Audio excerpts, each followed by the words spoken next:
साल 2008 जब इंटरनेट पर डार्क वेब और शॉकिंग साइट्स का शुरुआती दौर था, तब अचानक एक ऐसी अनएडिटेड फुटेज वायरल हुई जिसे पहले तो लोगों ने सीजीआई समझा, लेकिन जब सच सामने आया तो पूरी दुनिया सुन पड़ गई थी। और फाइल का नाम था 3 गाइज 1 हैमर। पहले तो लगा कि ये कोई डार्क वेब पर बनी लो बजट हॉरर फिल्म है, लेकिन सच इससे 1000 गुना ज्यादा खौफनाक था। ये वीडियो किसी मूवी का वीएफएक्स नहीं, बल्कि एक जिंदा बेबस इंसान की आखिरी सांसों का लाइव रिकॉर्ड था। टाइटल में भले ही 3 गाइज लिखा था, लेकिन कैमरा के सामने कत्ल करने वाले दरअसल सिर्फ 2 19 साल के लड़के थे, आइगोर सुप्रुनयुक और विक्टर सायेंको। और उनका तीसरा साथी अलेक्जेंडर हांजा पहले ही किनारा कर चुका था इनसे। लेकिन सबसे बड़ा खौफ ये था कि ना कोई दुश्मनी थी, ना कोई लालच। जून और जुलाई 2007 के सिर्फ 21 दिनों के अंदर 21 बेगुनाह लोगों के सर हथौड़ों और आयरन रॉड से कुचलकर इन 2 लड़कों ने पूरे दिनीप्रो शहर को कब्रिस्तान बना दिया था। ये कहानी है मॉडर्न हिस्ट्री के सबसे बेरहम दरिंदों की।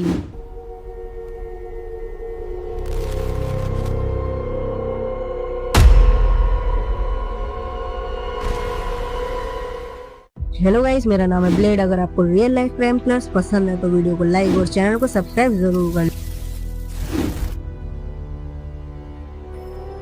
साल 2002 यूक्रेन के दिनीप्रो शहर का एक आम स्कूल कॉरिडोर। यहाँ 14 साल के ऐसे लड़के घूमते थे जिन्हें कोई सीरियसली नहीं लेता था। विक्टर सायेंको, आइगोर सुप्रुनयुक और अलेक्जेंडर हांजा तीनों ही डर के साये में जीते थे। आइगोर को ऊंचाइयों से खौफ था, फोबिया था, यानी कि उसे ऊंचाइयों का। और विक्टर और अलेक्जेंडर लड़ाई झगड़े और खून से दूर भागते थे बिल्कुल। लेकिन डर को ताकत में बदलने के लिए इनके जहन में एक ऐसी जहरीली जिद पैदा हुई जिसने आगे चलकर सब कुछ तबाह कर दिया था। एक ऐसा दलदल जिसमें डर को मिटाते मिटाते ये 19 साल की उम्र में इंसान से बेरहम दरिंदे बन गए थे। गाइस, अगर आप एक एनिमल लवर हो तो सच में ये हिस्सा आपकी रूह कपा देगा। ऊंचाइयों का डर मिटाने के लिए तो ये पहले 14th फ्लोर की बालकनी पर घंटों लटकते थे, जो कि वैसे ही अपने आप में बहुत अजीब बात है। लेकिन खून का डर मिटाने के लिए इन्होंने जो किया वो किसी दानव की सोच थी। सच में इन्होंने सड़कों से बेजुबान कुत्तों और बिल्लियों को उठाना शुरू किया, उन्हें सुनसान जंगलों में ले जाकर पेड़ों से लटकाना, उन पर छुरियां चलाना और उनकी तड़प और चीखों के बीच उनके जिस्म को नोचकर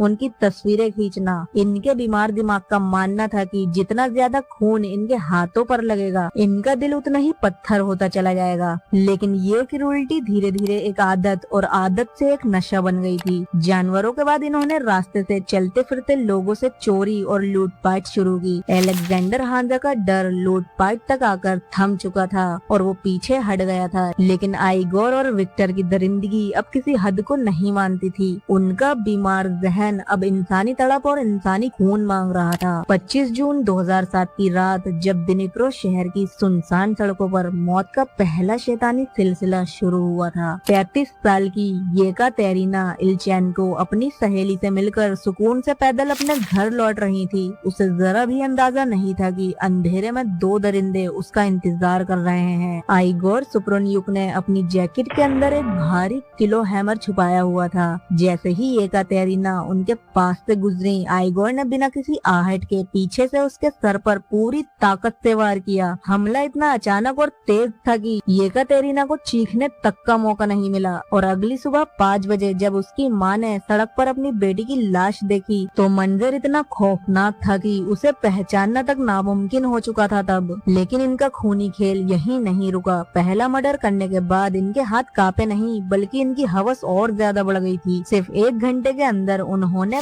पार्क की एक बेंच पर बेखबर सो रहे रोमन टाटारेविच को निशाना बनाया और बिना किसी वजह के हथौड़ों से वार से उसकी जान ले ली थी। इन दरिंदों के शिकार करने का तरीका हर बार एक जैसा और बेहद बेरहम था। आइगोर अपनी ग्रीन रंग की डाइवू लानोस कार लेकर सुनसान सड़कों पर निकलता। दोनों रास्ते में किसी अकेले और कमजोर इंसान को तलाशते, जैसे कोई औरत, कोई बुजुर्ग या कोई राहगीर जो पलटकर लड़ न सके। फिर बिना किसी आहट के चुपके से उसके पीछे जाते और सीधे सर पर हथौड़ों से इतना जोरदार वार करते कि सामने वाले को चीखने या बचने का मौका तक नहीं मिलता था। 6 जुलाई 2007 ये इनकी सबसे बेरहम रात थी। पहला शिकार बना 21 साल का एक्स सोल्जर एगोर नेचवोलोदा, जिसका सर बिल्डिंग के बाहर कुचल दिया गया। कुछ कुछ ही दूर आगे उन्होंने 28 साल की नाइट गार्ड येलेना श्राम पर हमला किया। कत्ल के बाद उन दरिंदों ने येलेना के ही बैग से कपड़े निकाले और उनसे अपने हथौड़े पर लगा ताजा खून साफ किया। उसी रात एक और औरत 3 बच्चों की मां वैलेंटीना हांजा की भी जान ली थी इन दोनों ने। 7 जुलाई 2007 यानी अगले ही दिन इन दोनों ने 14 साल के मासूम दोस्त आंद्रे सिद्यूक और वादिम लियाखोफ, जो सुबह फिशिंग के लिए निकले थे, अचानक इन दोनों पर हमला कर दिया इन्होंने। आंद्रे वहीं दम तोड़ गया, जबकि वादिम अपने दोस्त के सर पर होते वार देखकर घनेरे झाड़ियों में भाग गया और अपनी जान बचाई उसने तब।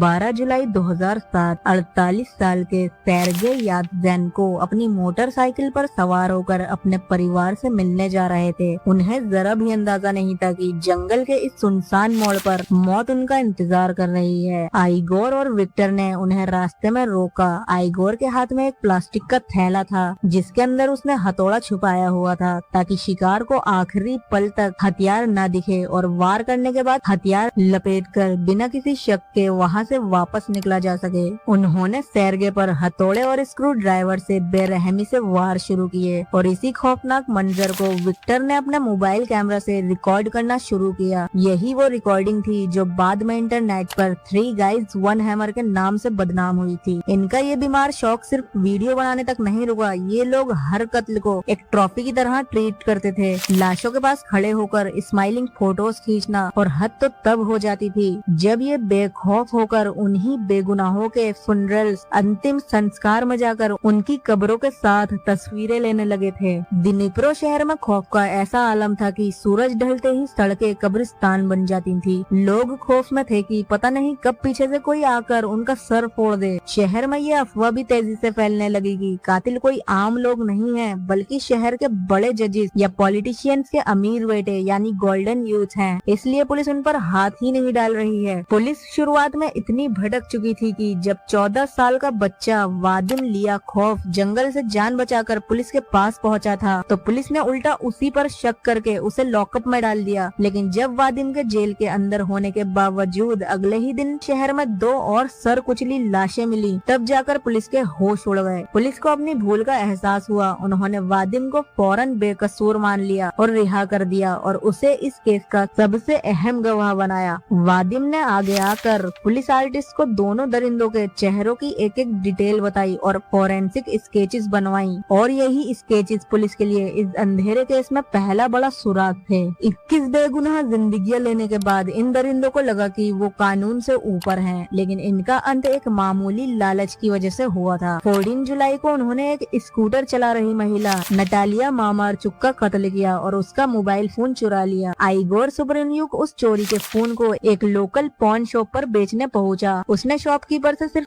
150 हरायनिया यानी करीब $30 मांगे। शॉपकीपर ने चेक करने के लिए जैसे ही फोन का स्विच ऑन किया, फोन के IMEI नंबर ने नजदीकी मोबाइल टावर पर सिग्नल हिट किया। पुलिस पहले से ही विक्टिम्स के फोन ट्रैक कर रही थी और चंद ही मिनट्स के अंदर स्वाट और टैक्टिकल यूनिट्स ने वहां इंक्वायरी की। 23 जुलाई 2007 को आइगोर सुब्रनियुक और विक्टर सायंको को उनकी उसी डाइवू लानोस कार के साथ पकड़ लिया गया था। जब फोरेंसिक टीम्स ने इनके कंप्यूटर्स और हार्ड ड्राइव्स खोले तो अंदर का मंजर देखकर ऑफिसर्स तक के होश उड़ गए थे। उनके पास से 21 कत्लों के दर्जनों ब्रूटल वीडियोस क्लिप्स मिले, सैकड़ों टॉर्चर फोटोस बरामद हुए। कोर्टरूम में जब ये वीडियो स्क्रीन पर चलाई गई तो कोर्टरूम में बैठे लोग चीख पड़े थे, लेकिन आइगोर और विक्टर के चेहरे पर कोई रिग्रेट नहीं था, कोई शर्मिंदगी नहीं थी तब उनके चेहरे पर। फिलहाल 11 फरवरी 2009 को दिनिप्रो पेट्रोस रीजियोनल कोर्ट ने अपना फैसला सुनाया। आइगोर सुब्रनियुक और विक्टर सायंको को 21 प्रीमेडिटेटेड मर्डर और एनिमल क्रूरल्टी के लिए उम्र कैद की सजा सुनाई गई। अलेक्जेंडर हांजा को शुरुआती लूटपाट के जुर्म में 9 साल की जेल सुनाई गई। सुप्रीम कोर्ट और यूक्रेन ने इनकी सभी अपील्स को कूड़ेदान में डाल दिया था।